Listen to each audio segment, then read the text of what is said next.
Your kid oversleeps, misses school, and gets banned from the biggest trip of the year. Do you rescue them or let them face the consequences? I'm going to show you the exact parenting framework that builds resilient, accountable children who learn from their mistakes.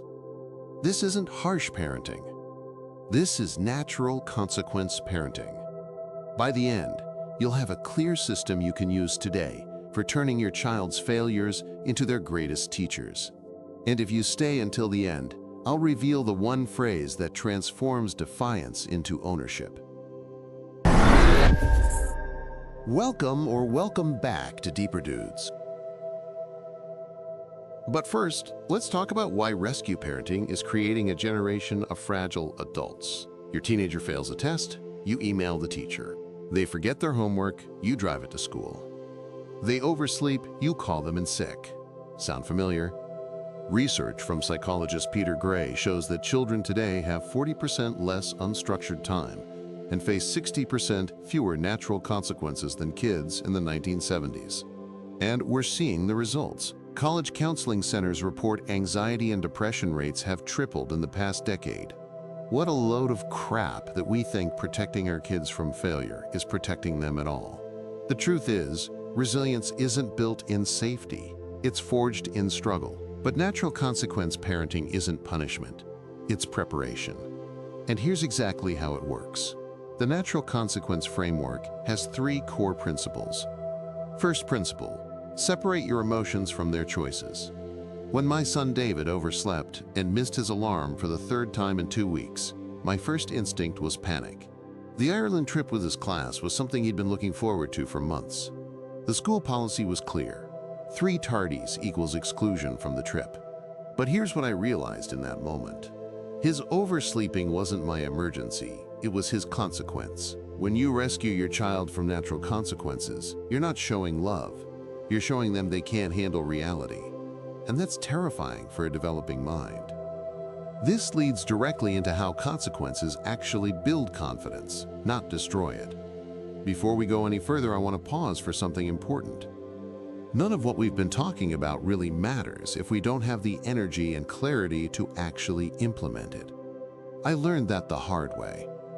Look, we can't become the best version of ourselves on a broken foundation. We all know what it feels like to wake up exhausted. No energy, poor focus, and 0 motivation. I've been there. I also know what I feel like when I get good, restful sleep, targeted therapy, and the right supplements. These form an essential part of this healing journey we're on. It's the solid foundation from which we grow. I've personally tested more things than I can tell you. You could consider me your personal guinea pig. Everything linked in the description below I personally love. Whether it's the sleep tools, supplements, therapy resources, cold plunge gear, or the journaling apps. I've done and used them all. These are some of the very best, science-backed, and extensively tested products designed to help us get rock-solid sleep, have abundant energy, and experience the mental clarity and vitality we want. Check the description below for the complete stack. And hey, if you grab anything through my links, you'll be supporting this channel at 0 cost to you. No pressure, of course, and thank you in advance for taking a look. Now let's get back to it. If this is resonating with you as a parent, please hit that like button so more families can find this approach when they need it. And drop a comment. What's one area where you've been rescuing instead of teaching? You're not alone in this struggle. Here's the truth about consequences that changes everything. They're not punishments from the world. They're information from reality. This means when your child faces a natural consequence, they're not being attacked. They're being educated. Neuroscientist Dr. Francis Jensen found that the teenage brain learns decision-making through experience, not instruction. The prefrontal cortex, responsible for planning and impulse control, isn't fully developed until age 25. This means teenagers literally need to experience consequences to wire their brains for better choices. When David found out he was banned from the Ireland trip, he was devastated. He begged me to call the school, to explain that his alarm didn't go off, to advocate for an exception. And every fiber of my parent heart wanted to fix this for him. But here's what I said instead. I understand you're disappointed. This feels really unfair right now. And these are the consequences of the choices you've been making with your sleep schedule. What do you think you could do differently moving forward? That conversation lasted 2 hours. He went through anger, bargaining, sadness, and finally, something beautiful happened. Acceptance. Not defeated acceptance. Empowered acceptance. He said, "Dad, I guess I need to take my sleep seriously. I can't rely on my alarm if I'm going to bed at midnight." Natural consequences teach what lectures never could. Second principle. Allow the full emotional experience. Most parents panic when their child is upset about consequences. We want to fix their pain, minimize their disappointment, or distract them from their feelings. This is backwards. The emotional impact of consequences is where the learning happens. When David was processing missing the trip, I didn't try to cheer him up or minimize his loss. I sat with him in his disappointment. I validated how much this hurt, because here's what most parents don't realize. When you rush to make your child feel better about their poor choices, you're teaching them that consequences are optional and emotions are emergencies. They're not. They're both necessary parts of growing up. This leads directly into the most powerful part of natural consequence parenting. Third principle. Focus on future choices, not past mistakes. After David had fully felt his disappointment about the Ireland trip, we had a different conversation. Instead of rehashing what went wrong, we talked about what could go right. He identified that he'd been staying up too late gaming. He realized his sleep environment wasn't set up for success. He asked me to help him create a better nighttime routine. This wasn't me fixing his problem.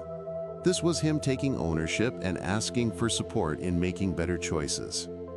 That's the difference between rescue parenting and consequence parenting. Rescue parenting says, "Let me fix this for you so it doesn't hurt." Consequence parenting says, "This hurts, and you can handle it, and you can choose differently next time." 6 months later, David's sleep schedule was transformed. He started going to bed by 10 p.m. without being asked. He set 2 alarms and got up consistently. And when the next big school trip was announced, he was eligible and earned his spot through his choices. But here's the most beautiful part. He came to me and said, "Dad, I'm actually glad you didn't call the school about Ireland. If you had fixed that for me, I would have learned that I don't have to deal with my problems. I would have missed learning how to deal with hard things." That's when I knew natural consequence parenting works. Not because it prevents all problems, but because it builds children who can handle problems. When you combine all 3 principles, separating your emotions from their choices gives them space to learn. Allowing the full emotional experience teaches them feelings aren't emergencies. Focusing on future choices builds ownership and growth. This is how parents raise resilient, accountable, confident children. Not kids who avoid failure, but kids who recover from it.